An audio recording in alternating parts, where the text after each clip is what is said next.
로물루스라는 영화를 통해 살펴보는 세계관 이야기의 마지막은 태아에 대한 담론입니다. 현실에서 희망을 잃은 청년들이 태양을 볼 수 있는 행성으로 떠나고자 하는 과정에서 벌어지는 일들 중에 K라는 여성에게 일어난 일이 가장 충격적입니다. 남자 주인공 타일러 여동생 K는 임신을 했지만 그 사실을 아무에게도 알리지 않았습니다. 뒤늦게 K의 임신 사실을 알게 된 여주인공 레인이 아이의 아빠가 누구냐고 묻지만 그저 어떤 논팽이라고만 하면서 자신의 임신 사실을 비밀로 지켜달라고 합니다. 그러나 K가 외계 생명체에게 쫓기는 몸이 되어 심각한 부상을 당하게 되자 여동생을 살리고 싶었던 오빠 타일러는 K에게 외계 생명체의 DNA를 합성한 액체를 전해주면서 그 액체 주사를 맞으면 몸이 빨리 회복될 것이라고 합니다. 절체절명의 위기에 처한 K는 결국 자신의 몸에 주사바늘을 꽂게 되고 잠시 회복되는 듯 했지만 그 주사약은 K의 뱃속에 든 태아에게 영향을 미쳐서 K는 인간도 외계 생명체도 아닌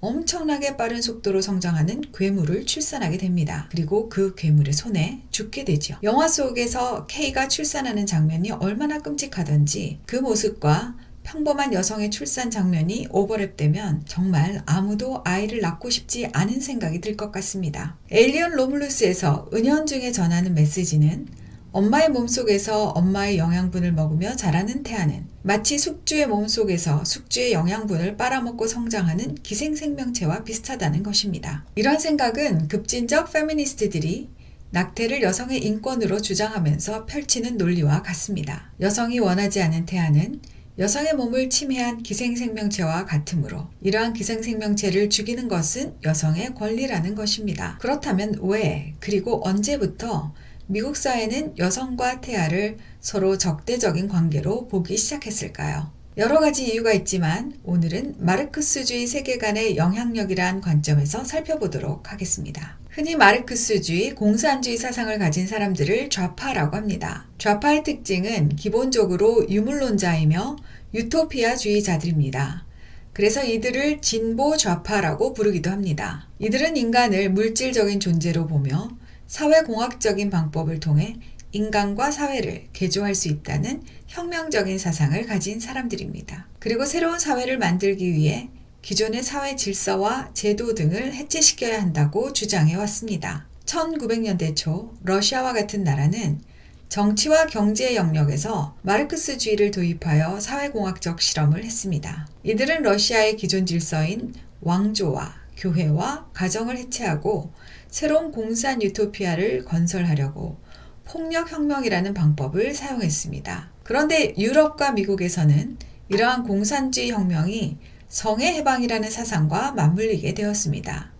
그러면서 서구 사회의 토대가 되는 기독교적인 가치와 전통, 특히 교회와 가족을 중심으로 돌아가고 있던 사회 질서를 해체시키기 시작했습니다. 서구 사회의 극단적 페미니스트들은 아버지를 중심으로 하는 가부장제가 여성을 억압하는 대표적인 제도이므로 이러한 가족 제도를 해체시키기 위해 모든 노력을 기울이기 시작했습니다. 이들은 문화적인 차원에서 사회 해체 작업을 이루려 했기에 이들을 문화 막시즘의 전사들이라고도 부르고 자유주의적 좌파, 리버럴 좌파라고도 부릅니다. 이러한 리버럴 좌파의 대표적인 예가 미국의 민주당입니다. 전통적인 유대 기독교 가치 위에 세워진 미국에서는 결혼이란 한 남자와 한 여자가 일평생 서로 함께하기로 하는 신성한 약속입니다. 그리고 성관계와 임신과 출산은 오직 결혼이라는 제도 속에서 책임감 있게 이루어져야 하는 것이었습니다. 그러므로 결혼, 성, 임신, 출산, 육아 등은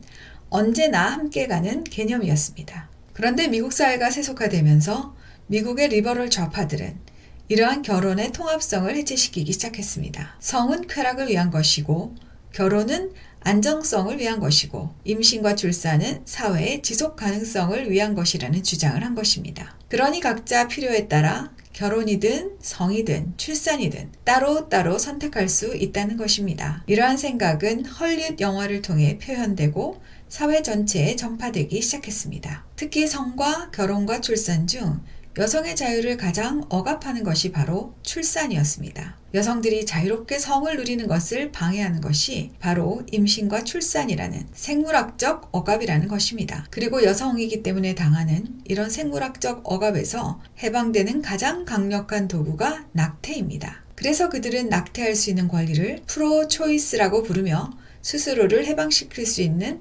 선택권을 주장하는 것입니다. 2024년 8월 19일에서 22일까지 미국 시카고에서 미국 민주당 전당대회가 있었습니다. 11월에 있을 대통령 선거를 치를 민주당 대통령 후보 카밀라 해리스가 그녀의 러닝메이트인 부통령 후보 팀 월즈를 대대적으로 소개하는 자리였습니다. 이 자리에서 민주당은 다시 한번 여성의 낙태권을 인권이라고 강력하게 주장하면서 리버럴 좌파의 면모를 숨김없이 내보였습니다. 이에 화답이라도 하는 듯 미국의 최대 낙태 시술 기관인 플랜드 페어런트후드는 민주당 전당대회에 참가한 사람들에게 무료 낙태와 불임 시술 서비스를 제공하겠다고 하기까지 했습니다. 엘리언 로물루스에서 K는 임신했지만 태아에 대한 모든 책임은 오롯이 K 혼자서만 지고 있습니다.